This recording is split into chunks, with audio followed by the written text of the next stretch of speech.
Hello friends, இன்றைக்கி வந்து சூப்பரான ஒரு ஸ்வீட் செய்ய போகிறோம். அதுக்கு பால் 1 லிட்டர் நல்லா எலுமிச்சம்பழம் போட்டு பன்னீராக ஆக்கி இந்த மாதிரி எடுத்து வச்சுக்கோங்க தனியாக. இப்போ வந்து ஒரு பாத்திரத்தில் 1 கப் தண்ணி ஊற்றிட்டு 1 கப் சர்க்கரை போட்டு நல்லா கரைய விடுங்க. கரைஞ்சிக்கிட்டு இருக்கட்டும் ஒரு சைடு. இப்போ நம்ம எடுத்து வச்சுருக்க பன்னீரை என்ன பண்ணணும், நல்லா உதுத்து விட்டு நல்லா மசிச்சு விடணும். நல்லா மாவு பதத்துக்கு இந்த மாதிரி நல்லா மசிச்சு விட்டு நல்லா ஒரு சின்ன சின்ன வடை மாதிரி தட்டி அந்த சர்க்கரை பாகில் போட்டுருங்க. போட்டு அந்த வடையை மட்டும் தனியாக ஒரு 10 நிமிஷம் வெந்த உடனே எடுத்து தனியாக வச்சுருங்க.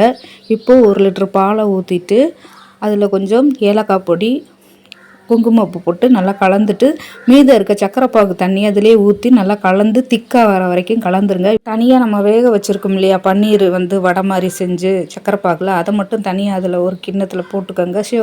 அதை நம்ம பரிமாறுற கிண்ணத்தில் போட்டுட்டு நம்ம இப்போ வந்து நல்லா திக்காய் வந்து அந்த ரபடியை எடுத்து அதில் ஊற்றிடுங்க. ஊற்றிட்டு அது மேலேயும் பிஸ்தா பாதாம் அலங்கரிச்சுக்கோங்க. இதை கொஞ்சம் நேரம் வந்து ஃப்ரிட்ஜில் நீங்கள் 1 மணி நேரமோ 1/2 மணி நேரமோ வச்சிங்கன்னா சூப்பரான பாசந்தி ரெடி. இந்த வீடியோ பிடிச்சிருந்தா லைக் பண்ணுங்கள், ஷேர் பண்ணுங்கள்.